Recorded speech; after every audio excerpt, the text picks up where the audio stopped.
Equals in the hustle of your weekly routine. Perhaps it's while you're rushing to get the kids to school, ensuring their backpacks are filled with everything they need for the day, or maybe as you're juggling the multiple demands of your work life, handling emails and urgent calls, addressing tasks that seem to multiply despite your best efforts. It can be unexpectedly difficult when the thought of someone who challenges your patience crosses your mind. Sometimes, these thoughts pop up at the oddest moments. While you're waiting at a red light, in the quiet of the early morning as you sip your first cup of coffee, or during the last minutes before you drift off to sleep. This person might be part of your everyday life. Perhaps a colleague who always seems ready with criticism, poring over every detail with an eagle eye that somehow sees only what's lacking rather than what's commendable, or a family member who never quite sees things your way, consistently offering an opposing view that leaves you feeling misunderstood and unseen. In these instances, it's normal to feel the tightness in your chest or the quickened beat of your heart when you anticipate another encounter with them. How do you prepare yourself emotionally for these interactions? You may take a deep breath, tell yourself that this time you'll respond with patience, or even rehearse in your mind how you'll handle the situation with grace and poise. These feelings aren't unusual, they're entirely human. You might find yourself wondering how other people seem to handle such encounters with ease, or if they too feel the knot in their stomachs when faced with difficult personalities. Managing relationships is often the most challenging part of your day. They demand more from your emotional reserves than any task or obligation, leaving you questioning how much kindness and patience you truly have to offer. Every interaction can feel like a puzzle, and you might be left searching for the right pieces that fit together to make a harmonious picture. Each encounter might seem like an emotional workout, straining, exhausting, and stretching the limits of your endurance. It's an exercise in self-control, in empathy, in understanding, all of which can leave you feeling as if you've been climbing a steep emotional hill, breathless and weary. In the thick of it, you may wonder, how can you even begin to love someone who is so hard to love? It's a question that might linger at the back of your mind, making moments of peace seem elusive. The difficulty might arise from patterns of behavior you can't quite comprehend or attitudes you find grating and relentless. Perhaps this person has a way of speaking or acting that strikes a raw nerve, leaving you questioning their motives, their values, and sometimes even the nature of your relationship with them. Each past comment or dismissive gesture might feel like a pebble adding weight to an unsettling burden you carry, invisible to those around you yet very real in its impact. Have you ever noticed how these small, seemingly insignificant moments accumulate until you realize you've been carrying a burden far larger than you knew? No doubt there are moments when you'd prefer to shut down, to protect yourself by building barriers, ensuring safety from emotional fatigue. It's a natural reaction, a self-preservation instinct that kicks in when your emotional reserves are low and your patience feels thin. You might imagine putting up a thick wall separating you from the discomfort, a wall that promises peace even if it also isolates you from potential connection. And yet, amidst this inner struggle, there's a quiet, enduring call to not just bear but to love deeply. It's a call that whispers in your heart, encouraging you to rise above the instinct to retreat and instead embrace a more courageous path. Now, consider a moment. Remember a time when Jesus encountered someone whom society had turned away, someone who was misunderstood or marginalized, labeled as difficult or unworthy.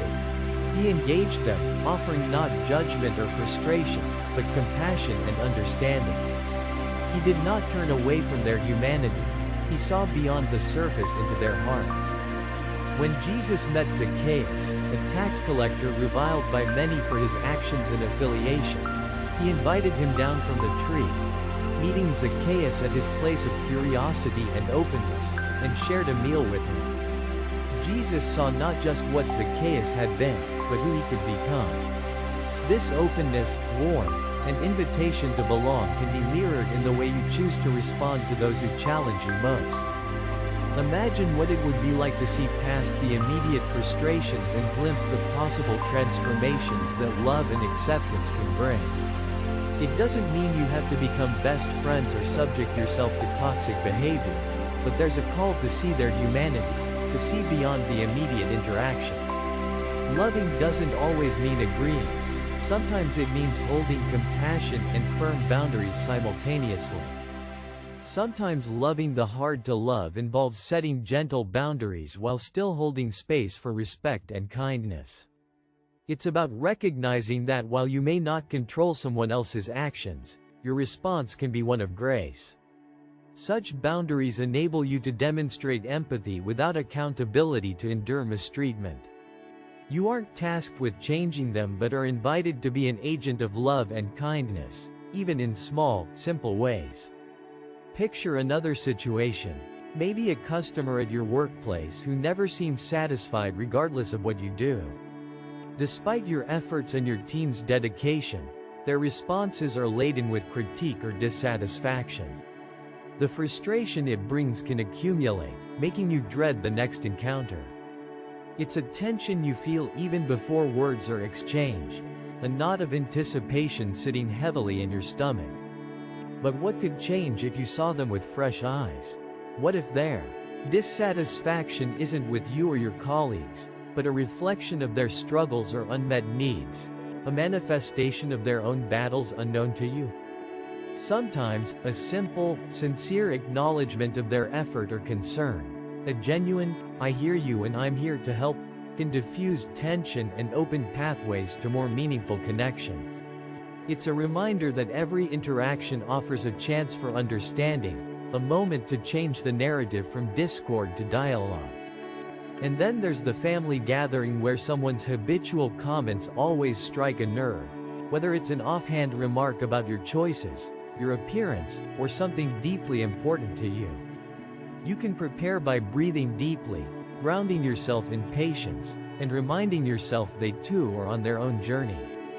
What might happen if you approach the situation with curiosity instead of defensiveness, seeking to understand rather than respond? By seeking to understand their perspective, you allow for peace to enter a space previously filled with tension.